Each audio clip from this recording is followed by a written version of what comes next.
is called to order. The time is 6 p.m. Before we begin, commissioners, please put away cell phones. If you have personal business during the meeting, please move for a recess. If you are participating telephonically, please mute your phone unless you are. Also, when speaking, state your name for those who are streaming the meeting. As a reminder to attendees, the meeting is being streamed live. The camera is located in the back of the council chambers above the clock.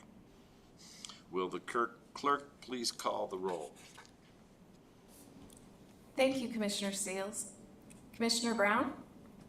Here. Commissioner Seals? Here. Commissioner Sage L? Here. Commissioner Stafford? Here. And Commissioner Seals, you do have a quorum with Commissioner Seals, Sage L, Brown, and Stafford present. Please stand for the Pledge of Allegiance. Melvin, would you lead us in the Pledge of Allegiance? Pledge allegiance to the flag of the United States of America and to the republic for which it stands, one nation, under God, indivisible, with liberty and justice for all. Thank you.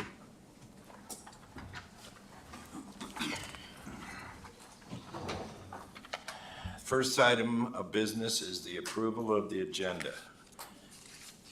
Before changes are discussed, are there conflicts of interest to declare?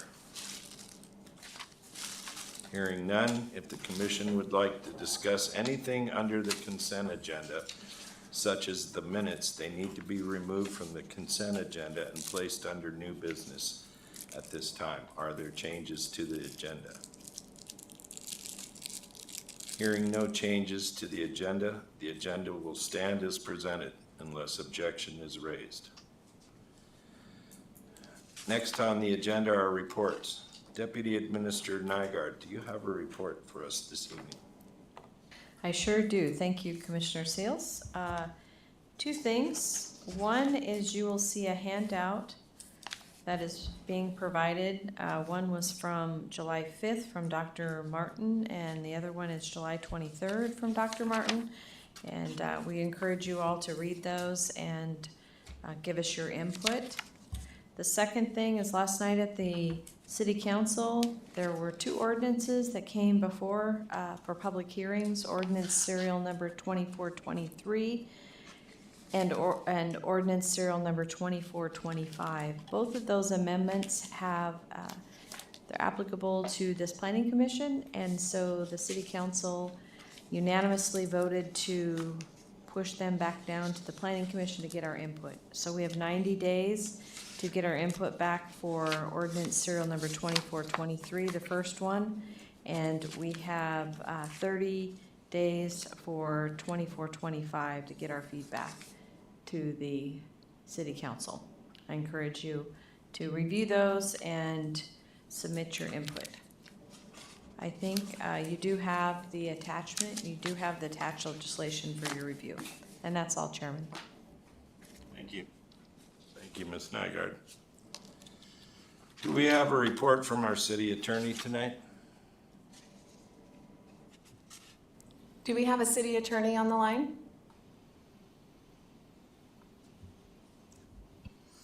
Next item on the agenda is the public hearing. We do not have any items scheduled for the public hearing tonight, so we move on to persons to be heard. We are now at persons to be heard, a time for members of the public to share their views with the Planning Commission. This is not a question and answer period or a time for dialogue. Speakers may be referred to the administration, or issues raised may be taken under advisement by the Commission or administration. Anyone wishing to step forward may do so at this time.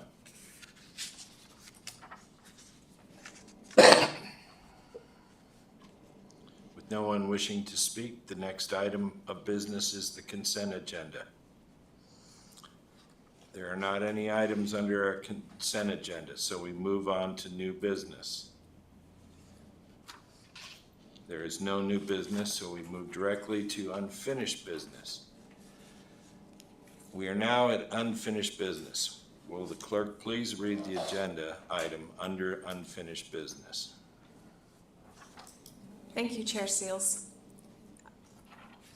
Under unfinished business, we have discussion, consideration, and possible action on the draft rewrite of Wasilla Municipal Code Title 16 Land Development Code that repeals and reenacts Title 16 to substantially change the uses permitted in each zoning district, the review, enforcement, and permitting procedures, the planned unit development, landscaping, parking, conditional use, and variance procedures, and the design standards imposed in the city. Is there, So sorry. I would like to add that, I apologize for interrupting. The discussion on the draft rewrite is expected to be continued at the upcoming Planning Commission meetings, and please contact the planning office after July 23rd for updated information. Thank you. thank you.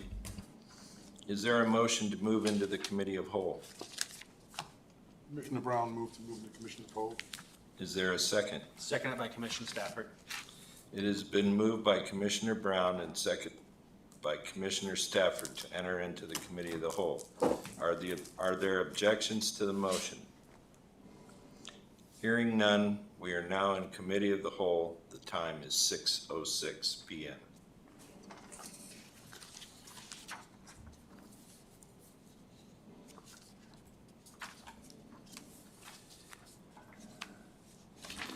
Deputy Administrator Nygard, would you like to lead us forward this evening? Thank you, Chair.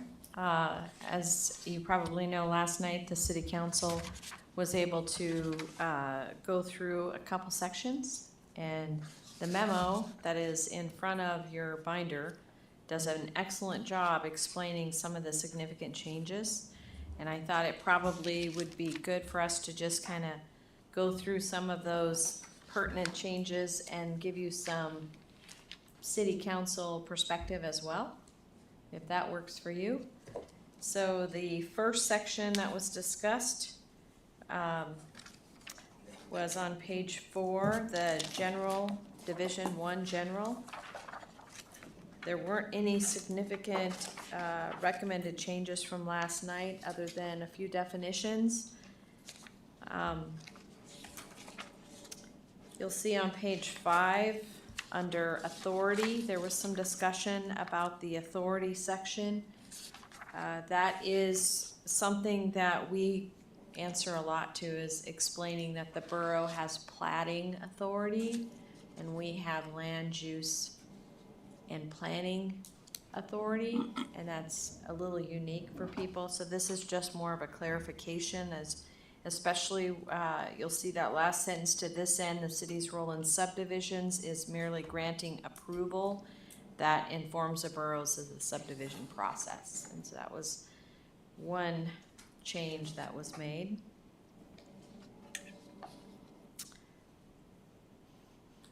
Also in, let's see, page 5, page 28. The planning district number 6. This is an addition. Planning district established. There are parts of our city that are owned by both the Alaska Railroad and the university, and this is just a parameter saying that even though they may be in a district, a commercial district, and they're the landowners, that they would honor our zoning and our use of that property. What page are you on? And that's on page 5 at the bottom. It's called Planning District Establishment. Wonder if I couldn't find it. Yeah, it's in the memo on page 5.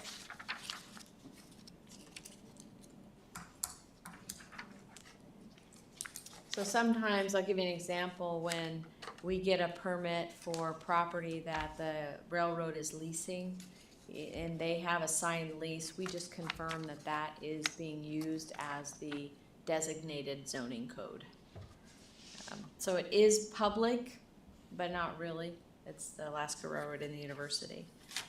There were some definitions that came up last night. I just wanted to bring a couple of those to your attention. In this memo, it, once again, I think it does an excellent job explaining why the certain changes were made. On page 7, you'll see the definitions. One of them that was discussed last night is D. 5D is the definition of motel, hotel, and bed and breakfast. That is something that I think is confusing for all cities right now, is where you put short-term rentals in there. And so that paragraph would be really good to read, and potentially if you have any questions about that.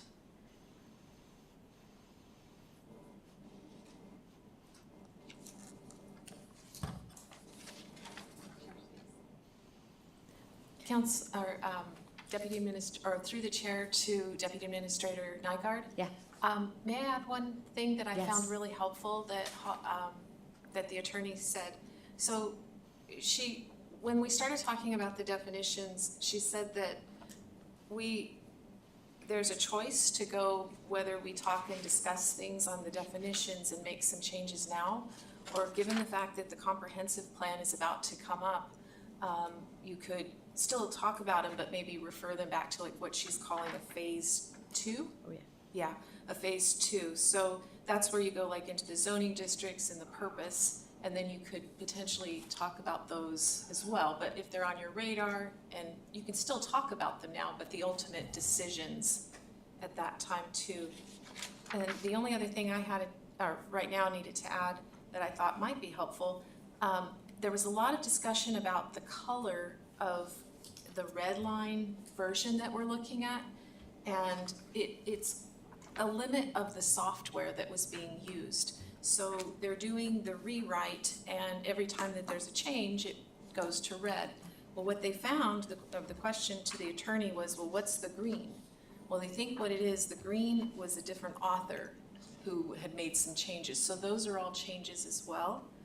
And then one of the big things that was added, or that was mentioned about the red, or the changes in this area, is that if you move a complete big block section, so if you move one area completely from this area in the front all the way to the back, okay, that's a change. But what if you have a secondary change to it? You now have a change to the change.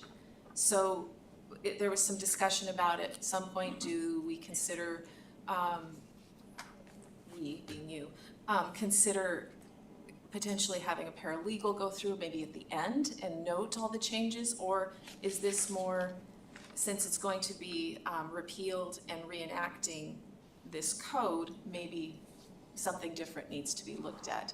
But she made it very clear that this was a limit, and she being Attorney Wells, they've been using a lot of the front section of the rewrite to access it. It's a little clearer. So thank you for your time. Thank you, that's excellent. One of the things to note about the definition is they've centralized definitions into one place. So we no longer have to look for the definition of a horse in 4 places. We can go to one place. Believe it or not, horses are an interesting conversation because we say that they're a farm animal. The borough says they're a domesticated animal, and some say they are a herd animal. If they're a herd animal, the expectation is we'll allow 2 on 1 acres. We don't, we allow 1. There's a philosophy that they cannot live apart. So just keep in mind that when we're looking at these definitions, we want to make them very functionable and understandable. So there's 2 ways that the attorney last night gave us. We can just look at the memo as the highlights of what a mobile home is or what the definition of a mulch is, or you can, as Cindy, our planning clerk, recommended and pointed out, is that they went through the actual plan, Title 16, the first portion, and went through each of the definitions and just stopped where they wanted to have more discussion. So Chairman, whichever way you want to do it, I can move whichever way you need us to. I think we can just move forward, asking questions as we go. Okay. So chapter 1605, the general provisions on page 3. There were no changes to this section other than it was recommended by Councilmember Graham to change some of the alphabets around and make E, D, and D, E, just to make it flow a little bit better. That was one recommendation. And like Ms. Wellman suggested and what the attorney suggested is we want to defer it till the comp plan is done, then we can do a phase 2. Is that what you call it, phase 2? Yeah. 16.05.12 authority, that's where I earlier discussed about the authority being land use and planning, and the platting authority is the borough. The geographic scope in 1605.015, that is where the Alaska Railroad Corporation, the University of Alaska, understands that we do have zoning within the city. There were no changes to the general compliance, 1605.020. 1605.025, the comprehensive plan, is a brief overview of how the comp plan and subsections of that plan will play into this, Title 16. 1605.030, transitional provisions and grandfather rights. There was quite a bit of discussion. I'd encourage you to go back to the meeting last night and reference the attorney's information on that specific use, and that's when a permit is in the middle of a code change and what that transitional permit process would look like. 1605.035, application fees. The council shall establish a schedule of fees for actions under this title by resolution. That's something that was pointed out. There's been a little bit of confusion on who sets the fees and who approves the fees. Chapter 16 are your definitions, rules of construction, and exceptions. The first part of that is the interpretation on the rules within planning for how that's interpreted. There was no discussion around that or section 1610.010. Although 16.10.010 number 1, the word lot shall include plot, parcel, or tract. And a building under this code is always a structure, but a structure does not always qualify as a building, as that term is defined in that title. And that was something that was pointed out by the attorney. Nothing in 020, 1610.020. There was no discussion in that part of the code. There was in B for voting places. The clerk did have some input. There again, you can go back to the recording and listen to the recommendations for that particular reference. And then under 1610.025, the definitions, she just went through each one of them. We can do the same thing. You'll see there's a few that are quite lengthy. Adult businesses is quite lengthy.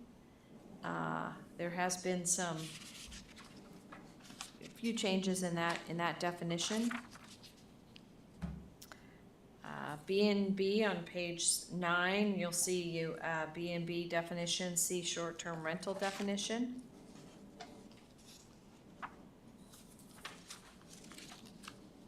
If you have any input on any of these definitions, please feel free to stop me.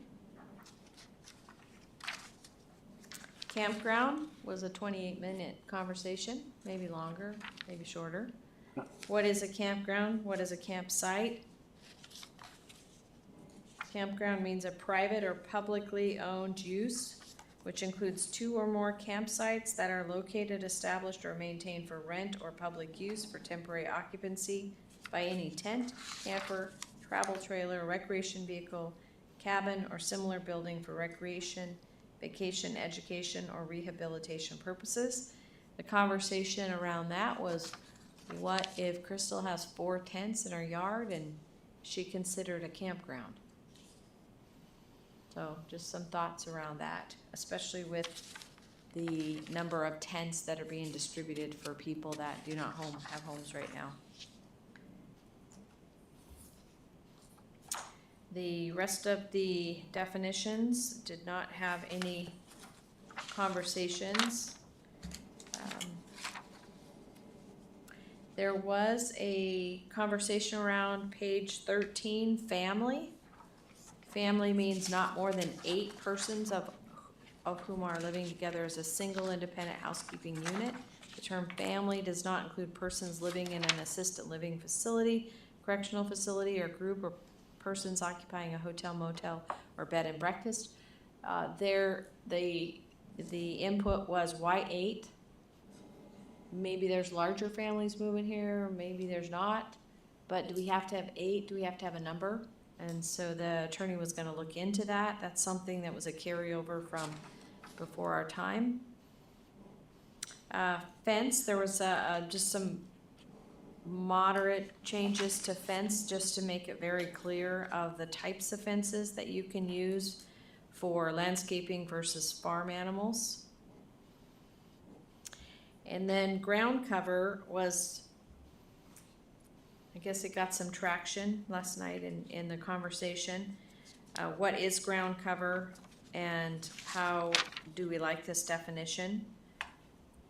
This is something that obviously comes with landscaping and how we define what they can use for ground cover. You'll see that it's pretty broad: sod, turf, low grading plants, or other approved materials.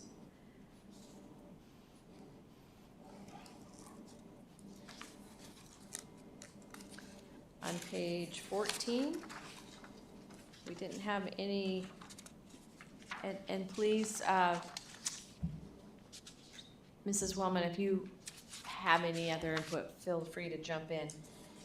Page 14, hotel, motel, or motel means a building containing more than 6 guest rooms intended, used, or designed to be used, rented out, or occupied by a guest or guests for less than 30 consecutive days for sleeping purposes and for compensation.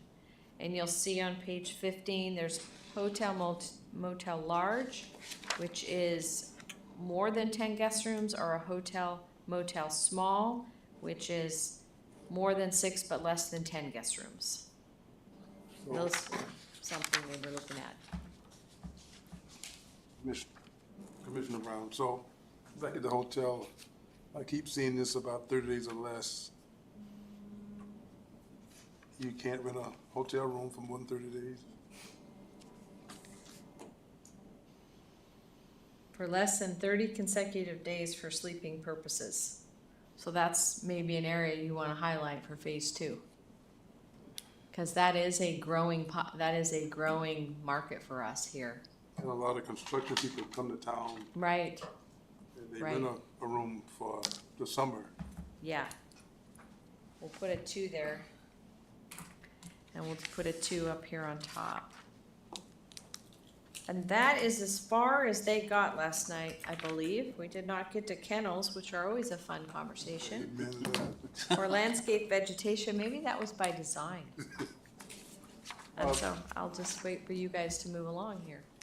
Back to the B&B and the short-term rental, and looking at the definition of the short-term rental, Commissioner Brown, I guess I'm a little confused there too, trying to figure out, is there a difference between VRB and B&B and?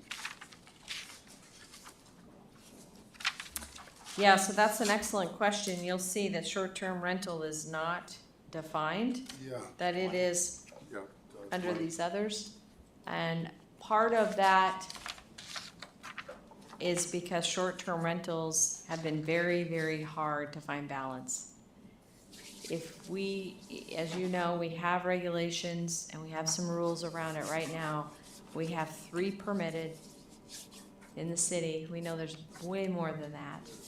And so what happens is the appeal process, the last few permits have gotten really booked up, taken 3 or 4 months for them to get through.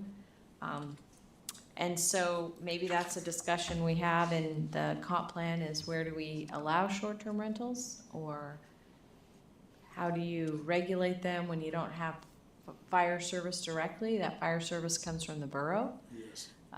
So those are things, I can tell you the 3 top concerns, as you probably recall, the applications is traffic, noise, and people don't know who their neighbors are. So I don't know how you regulate that, but we do want them to have a business license. We do want them to collect sales tax, and right now we're not getting any of that. Commissioner Stafford, I got one comment, one question. Every time the discussion's been around short-term rentals and traffic's come up, I was able to find a study online that showed that short-term rentals actually have less traffic impact on a neighborhood than a full-time resident. And so I just like to point that out. Yeah. As we have that discussion, that to me, that's kind of a null and void argument because it actually has less. The arguments about knowing who your neighbors are, yeah, I get that. The question I had, so hotels are 6 guests or more. What if someone had 3 guest rooms they were renting out? I don't see where that would fall under anything in here. So the Yeah. definition of hotel or motel, so back on page 14, Yeah. containing more than 6 guest rooms. So as long as I only put 5 guest rooms in, then I'm not regulated in any way, shape, or form. Is that how I'm reading it? That's how you're reading it. That's how I'm reading it too. Business plan established. This morning, we heard from a small community in Maui that after the fire, there's been a lot of conversation around short-term rentals because you have these communities that are designed for short-term rentals and they are being used as long-term rental for the housing problem. And so we don't have the same market, but the same conversation is where do you find balance there? And some of the input we've received from short-term rentals are, hey, someone comes to Wasilla to do shopping twice a month from Glen Allen. It's easier for them to stay here. They have nice accommodations. They don't have to drive to Anchorage. They can make more renting 3 days a week or 3 days twice a month than full-time rental in the summer and in the winter. So just input, and we might want to do just a market survey to see all the Airbnbs, what is this? What does the market look like? What do you want to see?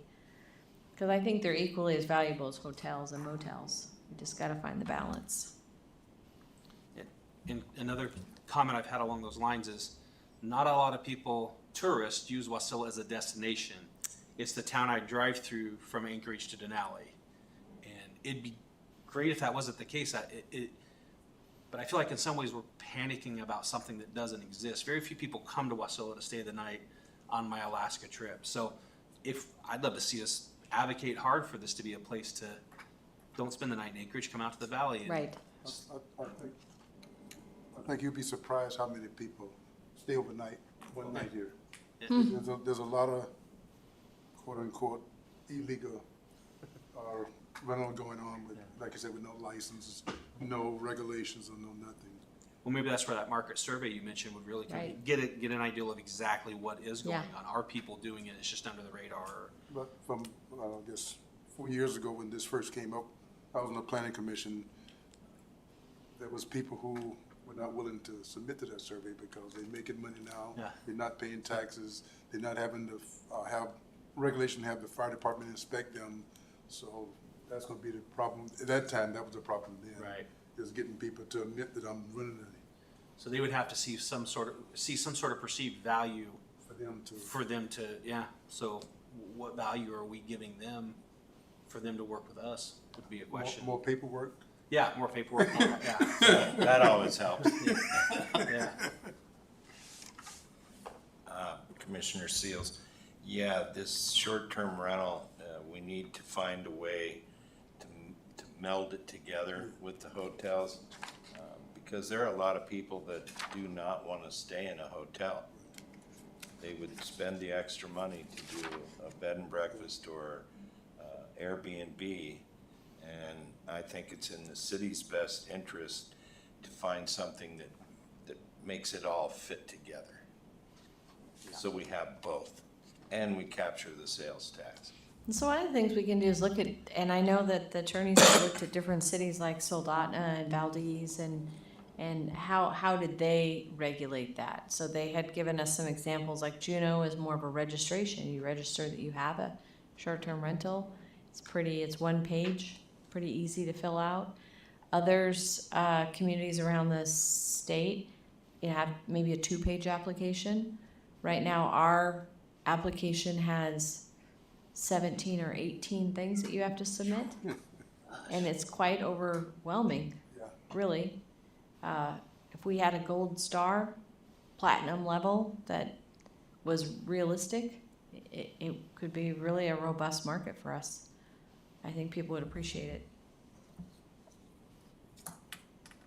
Commissioner Seals, one idea, and I don't know if this would work for you, but you mentioned the fact that the city council got to a certain point. What if we did discuss the definitions, like kind of one by one, and see if we could get to that point as well, at least to mirror them, or if we've already moved on from that, if you had any other talk, just a suggestion.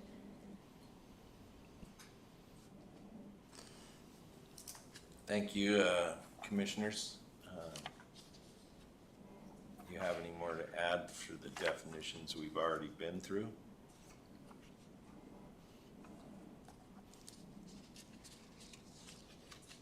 One thing that I would encourage you to look at is the next definition of industrial. We do have a few industrial zones around the city, and they are being used in more than just the uses that we've identified. Of course, there are airports and landing strips, but also heavy equipment. As more and more companies move out here, these construction companies are talking about laydown yards and storing your heavy equipment.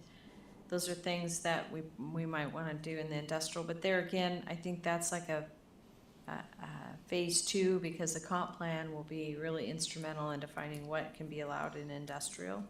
But just the definition, we need to have a little bit of flexibility there. Any comments on page 15? I've got a question on 15. Yeah. The definition of a junkyard. Oh, thought I'd get by that. Well, you're reading it, it says the keeping or sale of more than 2 unregistered discard. So if someone's got 3 old pickup trucks in his backyard that he's keeping there, maybe he plans to rebuild them into one, that would be defined as a junkyard then? Mm-hmm. Okay.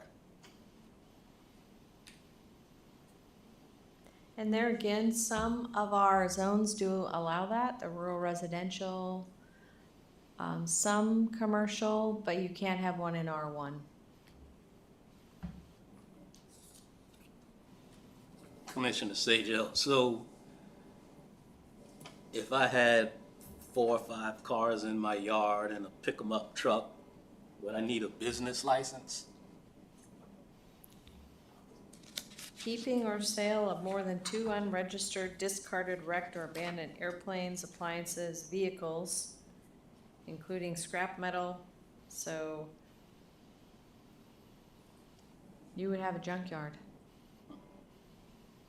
I can, Commissioner Seals, I can add a little bit, and this happened to catch my eye last night. In automotive sales is commercial use involving display of 3 or more vehicles for sale. And so I think that would constitute the requirement for the business license, if that was allowed in that zone, of course. So you're saying change it from 2 to 3?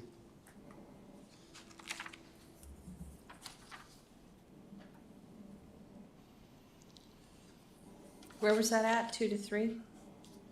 Oh, that's on junkyard, second sentence down, keeping or sale of more than 2 unregistered. Oh, yeah. I just want to make sure I underline that. I know the next one, kennel, there again has a number of 5 or more dogs over the age of 6 months, whether for profit or not.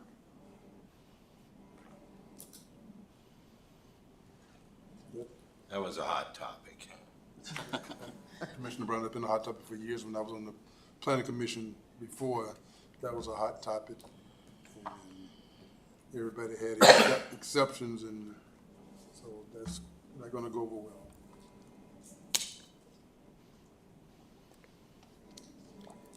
Okay. Commissioner Stafford, I brought this up last time when the lawyer was here, but I just want to make sure, on page 11 of 25, for correctional facility, it says to house persons who are subject to federal or state supervision. And I brought up the question, if you're on parole or probation, you're still technically under the supervision of the Department of Corrections, especially if you're on electronic monitoring. And so that would make, you know, someone's son comes home, lives with them for reentry, that would suddenly make them fit, it could be that someone would argue that they fall under that definition. So I think that definition needs to be cleaned up a little bit, Okay. or further explained or something. It could just be troublesome. Okay. That's all good input. Don't let your son come home. Okay, landscape vegetation, existing, and landscape areas. Any comments there?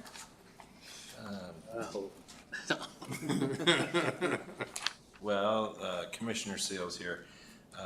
One of the things, if we don't get into our landscaping code at some point, or some kind of, I'm not sure where exactly it would fit, but Wasilla is being swallowed by vetch.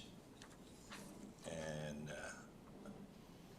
you can drive around town and see landscaping that was put in within the last couple of years. And vetch is coming up around all the bushes. Did you want to add a definition for invasive species to include I think we more? should. Okay. Yeah, Commissioner Stafford, I would agree with that. Because if we want people to come see the beauty of Alaska and all they see is invasive species, it's, Yeah. People think those flowers are really pretty, but no, they're killing the fireweed. Yeah, They're killing the natural. I thought I read somewhere else about invasive species. I didn't forgot see where- I it. forgot where I read it at now. Yeah, I didn't see it. But yeah, I agree. Okay, we'll have them add that. And I noticed for the landscaping vegetation, the one thing that I've seen in my journeys, vetch does not like mowed grass. So having mowed grass as a landscape vegetation will serve several purposes. It will have a nice appearance and will keep vetch from spreading. Okay.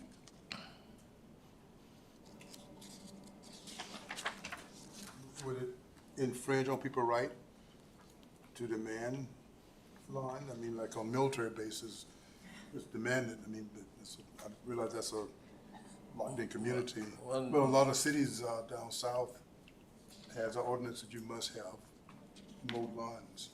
Yeah, well, part of the discussion of the landscaping, updating and redoing for the last several years I've been involved in, the previous planner did not really like grass. And so I think it is something that needs to be moved to the top of the list instead of frowned upon, because you look at places where they put in wood mulch and perennials, and the weeds and the vetch just take it over. The maintenance involved to keep that large, expensive outlay looking nice is really onerous on the business owners.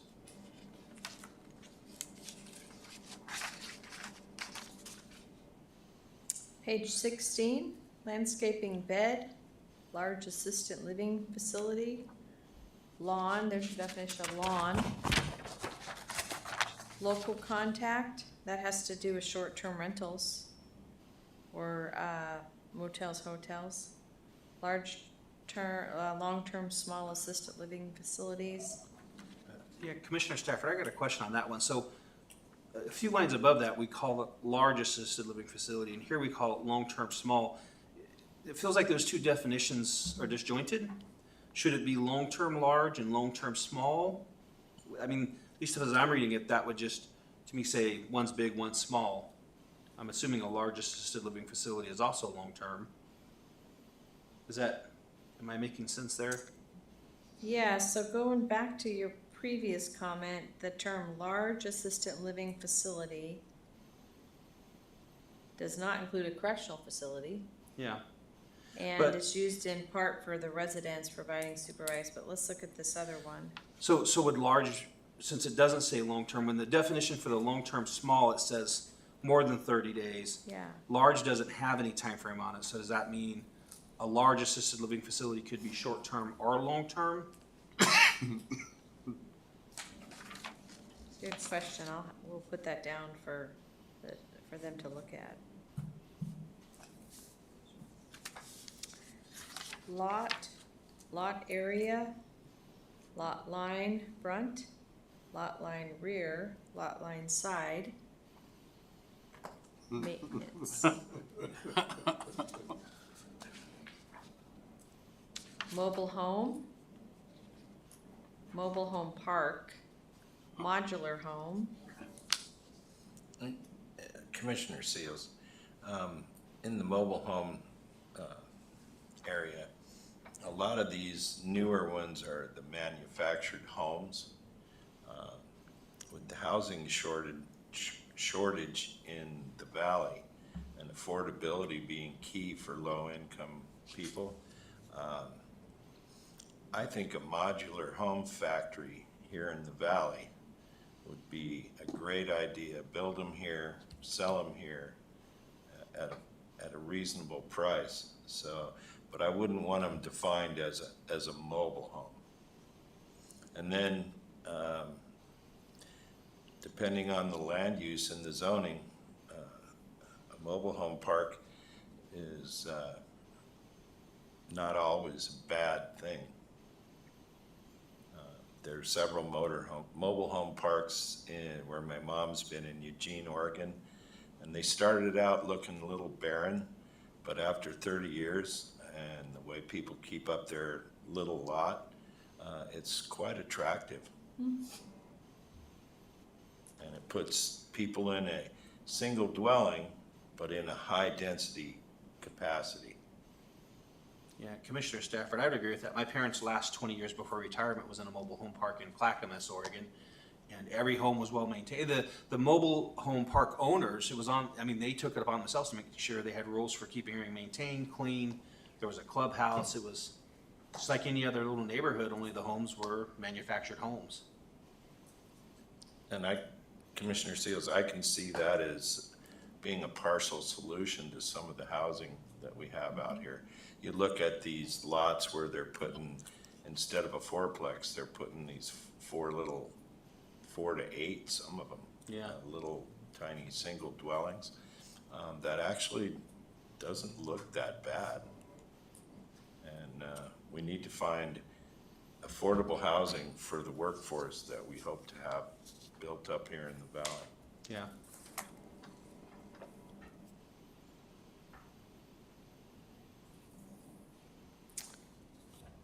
Motel, mulch, multifamily, native vegetation existing, neighborhood.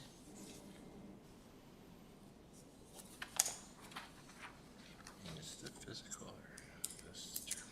Page 18, non-conforming lot, non-conforming structure, non-conforming use, non-conformity, and nuisance. Commissioner Seals, Deputy Administrator Nygard, I do recall, just wanted to add one part that was brought up during the discussion of the grandfather rights situation.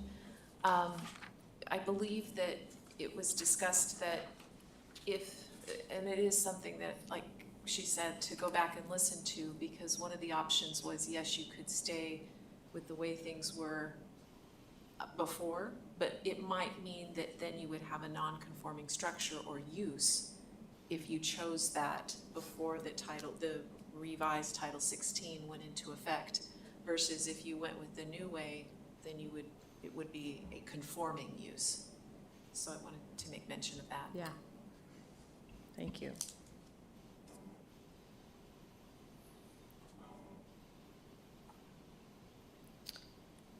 Occupant, ordinary maintenance or repair, overnight, and owner.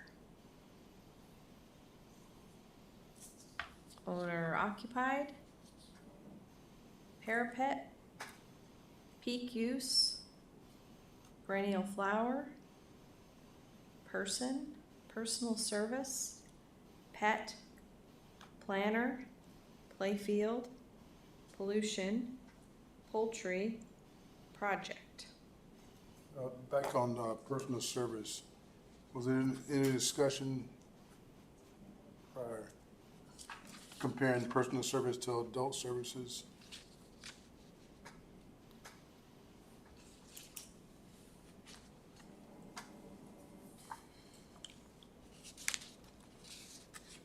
What's your question? Well, I think when you look at adult services, or adult businesses and personal services, I see where you could cross lines there very easily.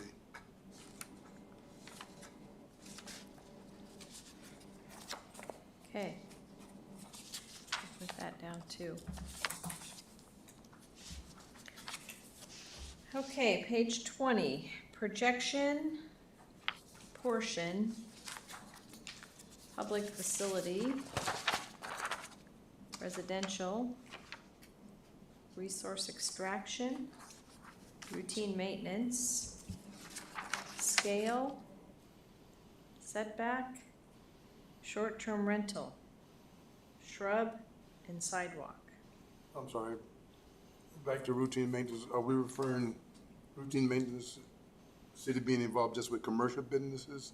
Or would this apply to personal homes also? Oh, this would be, cleaning, building, exterior and property, replacing deteriorated materials so this would be for, commercial. Okay. We could add that in there, commercial activity. Yeah. Most, Commissioner Seals, most businesses want their place to look nice, but there are exceptions to that rule. So putting that in there I think would be a great idea. And I wanted to go back real quick to public facility. One of the things that Public Works Director Shaw mentioned, he wanted to make sure that when talking about, this was more at the beginning, he wanted to make sure that our storm sewers were considered part of the, I apologize for going back, it struck my memory. One moment Yeah, while I correct- stormwater infrastructure? Yes. Yeah. Yes. So they wanted to be, it's included at the beginning, it identified some of the public structures that they don't want to hinder the process of getting the storm sewer, or getting the sewer and everything in. So that there's a list of items, and he wanted to make sure that storm sewers are added, because they're not on there now. Thank you. Commissioner, I would ask that you look at that short-term rental definition. It does not include housing provided by employees or dormitory housing provided condition upon employment or enrollment in education program of schools. It does include B&Bs. We do have a permit right now for a commercial entity that has a residential on top, so it's a mixed use. And that's part of their offer to their employees, is to provide the housing. So just kind of keep that in mind. Commissioner Stafford, so that's excluded from short-term rental. Do we address it anywhere else in the code? We specifically here say that it's not considered short-term Right. rental. Do we address it anywhere else? No, Or is it but just considered residential use? I think we might want to consider employee housing or something like that. Commissioner Employee Seals, I think. accommodations. Yeah, I think that we should have a definition for that, so that that can be separate from the short-term rental. Right, not to add more complications to it, but just to clarify that it's something different. Yeah, Commissioner Brown, but in certain zonings for commercial, residential not allowed, so how do you? So in commercial, it is a conditional use permit that comes before the planning commission as a mixed use permit for commercial.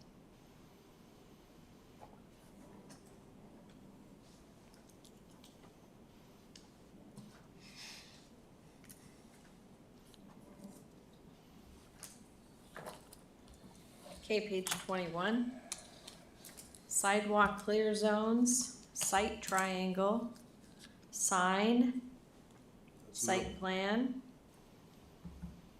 subdivision, surveyor, temporary building, temporary use, transfer.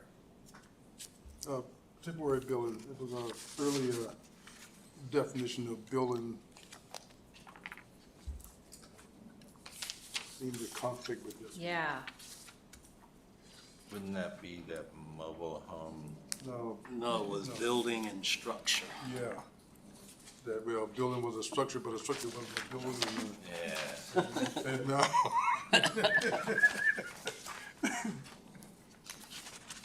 Where was that? Yeah, on page 7 of 150, 16.10.010, a building under this code is always a structure, but the structure does not always qualify as a building. So now we're saying,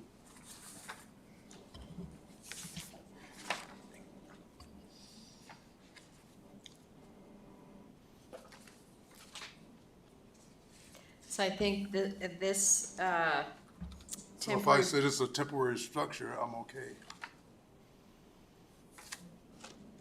How many wheels does that? temporary building, so like a Conex box or a Atco trailer. Yeah, I'm saying, but you can only have it for up to 6 months. But if I call it a temporary structure, I can have it forever. Well, temporary structure, we can ask about that. I just, Yeah, I'm just gonna think Good call. how someone is gonna try to get around this. well, I appreciate that, cause we hear lots of stories. On page 22 is the transient small assisted living facility. I'm sorry to interrupt. Can we go back on page 21? Just a random thought. So temporary building, less than, or up to 6 months. So let's say there's a project and they decide it's gonna take 8 months. Can they do 6 and then apply for another 6 or? So our code right now says you can have one extension. Okay, so another 6 months. Right. Okay. All right, thank you. We're finding that with Conex boxes. They've all found their way to Wasilla. We do 6 months. 1 6 month extension, and then they have to have a permanent permit. Page 22, travel trailer, camper, a tree preserved, use, utility facilities, variance, waterfront use, wild animal, yard.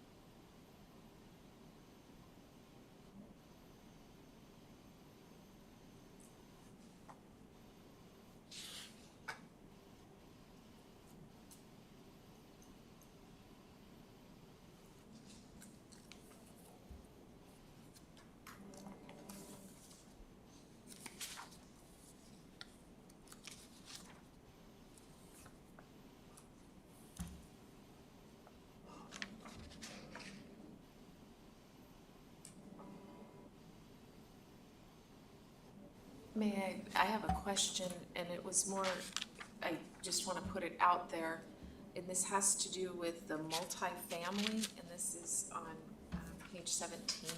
I know I'm not a part of this discussion, but as being in the office, it's something I heard last night being discussed, and I won't weigh in on it, I just want to Which one? bring it up. This, so page 17, multifamily.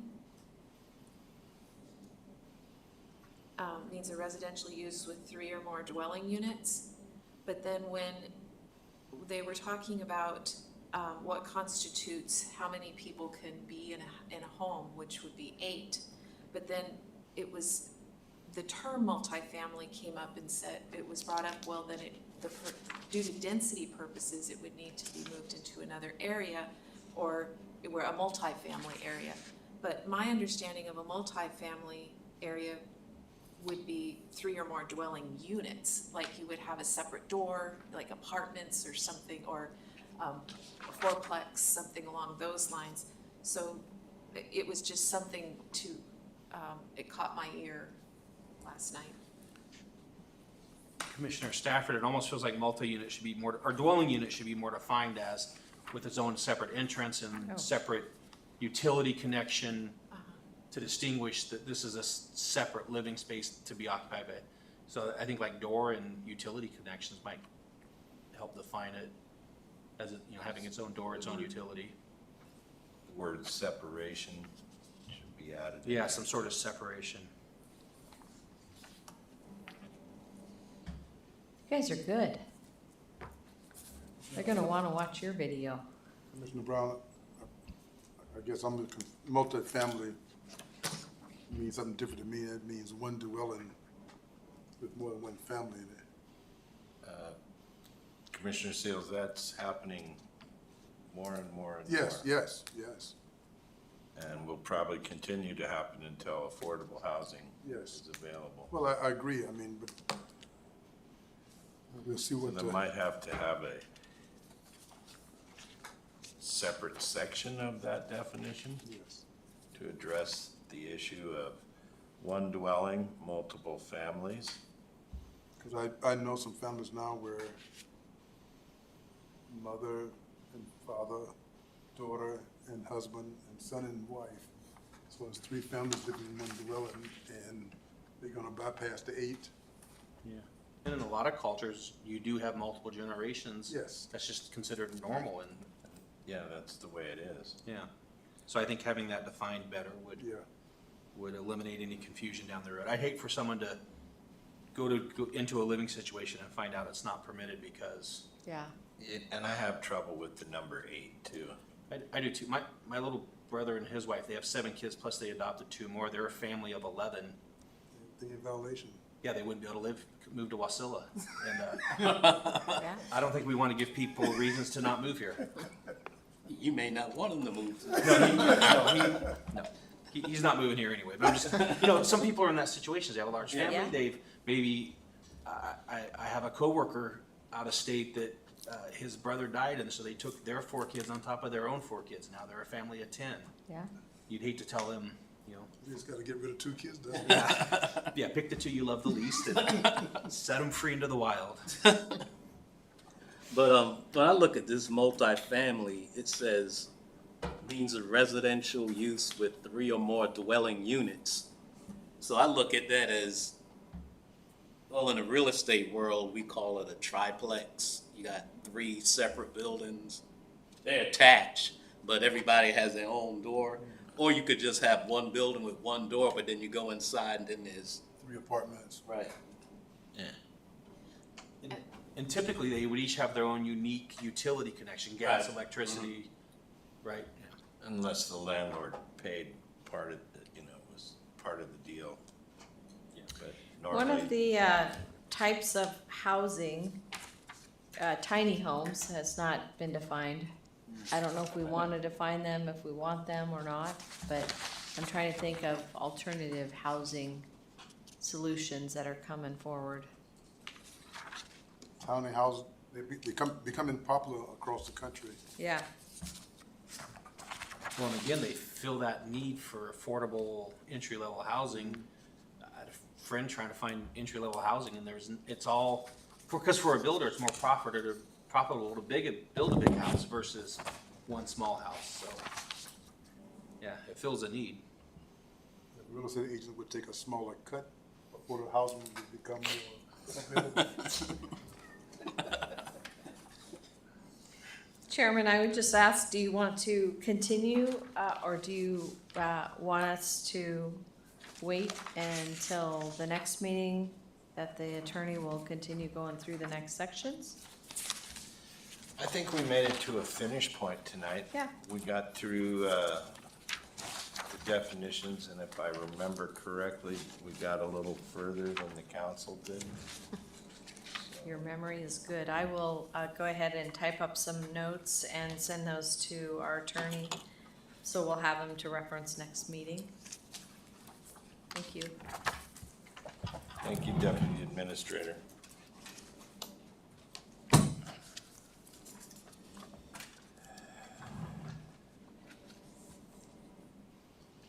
Is there any further discussion? I move we come out of the committee of the whole. Is there, Commissioner Stafford seconds. Commissioner Brown? It's been moved by Commissioner Brown and seconded by Commissioner Stafford to exit the committee of the whole. Are there any objections?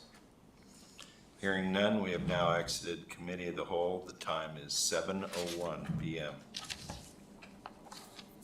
We are now into communications. Are there any comments on the communications items as presented? To the administrator or to the letter from Dr. Martin? Any reply to that or any additional information on that?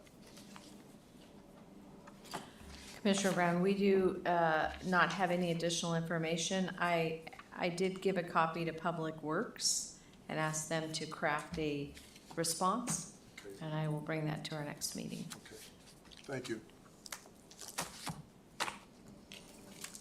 We are now at audience comments, a time for members of the public to share their views with the commission. This is not a question and answer period, nor a time for dialogue. Speakers may be referred to administration, or issues raised may be taken under advisement by the council or administration. Is there anyone present who would like to address the commission?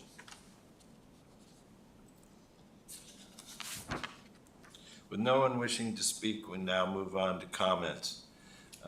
Does the clerk have any comments? Thank you, Commissioner Seals. My only comment is just to mention that our next meeting is August 13th. And then we have, remember, we do have the 2 meetings a month now. And that was implemented back in March, I believe, or just reaffirming what our schedule is. And so it'll be the 13th, and then the one after that is August 27th. Thank you. Deputy Administrator Nygard, do you have any comments? I have one comment, Commissioner, and that is, I don't know if my notes were totally accurate from last night. There is the first ordinance, 2423. I did confirm 90 days for us to give comment back, but 2425 was the next Planning Commission meeting. Yes. And so I will have the clerk confirm that it is the next meeting or 30 days. We'll have to confirm that. Thank you, and that'll be, we'll be publishing that in the newspaper. It goes to on Friday, so we'll have that on there.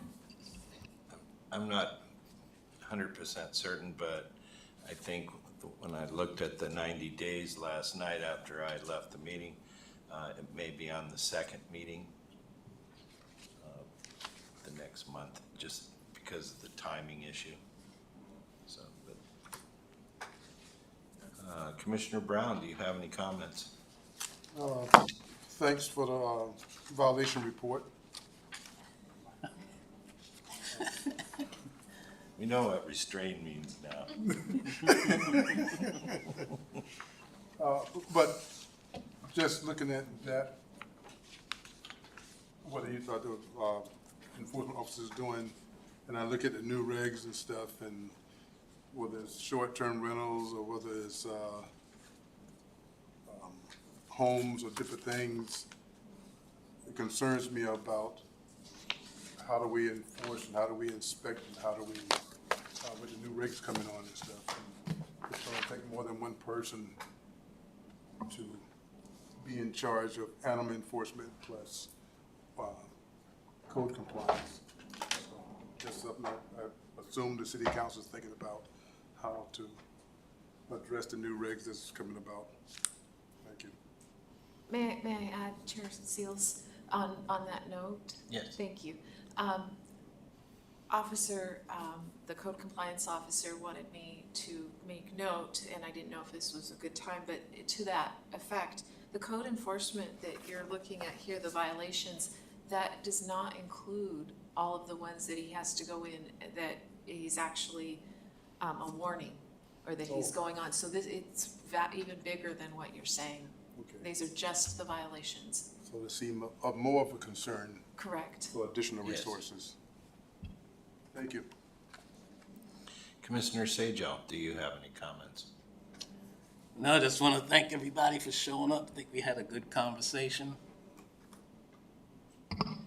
Commissioner Stafford, do you have any comments?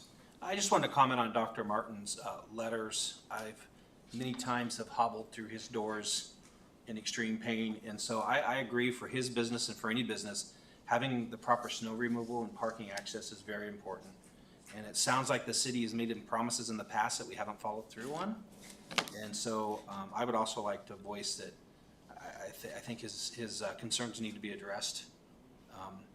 He's been a long time part of this community, and I don't think, I think it just needs to be looked at. Thank you. No other comments. Chair Seals, I have some comments. I would highly recommend that my fellow commissioners read these two ordinances and thoroughly study them so that we can provide good and accurate comment when it comes to this. We were excluded from this process, and I think we really need to be at least involved. And to add on to Commissioner Stafford's comments about Dr. Martin's letter and that section of Main Street, yes, I've been a patient and a friend of Dr. Martin's for over 40 years. The city has not always kept up its promises and its snow removal in a timely manner, and I understand his concerns. That's all I've got. Can I ask a question, Chair? Sure. Commissioner Brown, is there any way for the city to go back and see if there's other complaints other than Dr. Martin's over the last winter? Or is there anywhere they keep records of complaints coming in or whatever? Commissioner Brown, I'm not sure if Public Works logs those into Citizen Serve. They do. So we can print, we would be able to print a report for them for that next time. And if through the chair, Seals, if it's not in that software, they are logging through their proprietary software. And it's not just, Dr. Martin is probably the most vocal, But that's what I was wondering, if there's other complaints out there. Linda Brandon is there, State Farm. The donut shop's been there forever. Well, you can't block the donut shop. Well, and then the corner businesses, the chiropractic, the way that drainage is in that area, it's been a severe problem winter and spring for as long as I can remember. So we'll have to look as an area-wide comment or complaint versus just an individual business, because that would be unfair to those that don't speak up. Right. Or speak up as loudly as others. And that's why I was asking if we could show this been an Yeah. ongoing problem in that entire section of town. I think that would be a valid point. Chairman, if I could offer some kind of perspective, we do not own Main Street, that's DOT. We are gifted roads when they want to gift those to us with no maintenance dollars attached. Cruzy's an example of that. However, being a part of the MPO, and as our mayor is the chairman of the MPO, that is something we can bring to the MPO. And those are dollars that go directly to the MPO to better enhance our connectivity downtown Wasilla So we probably should get something from the Planning Commission, given that directive, to explore funds available for better snow removal and pedestrian safety through the MPO. I think that's an excellent idea.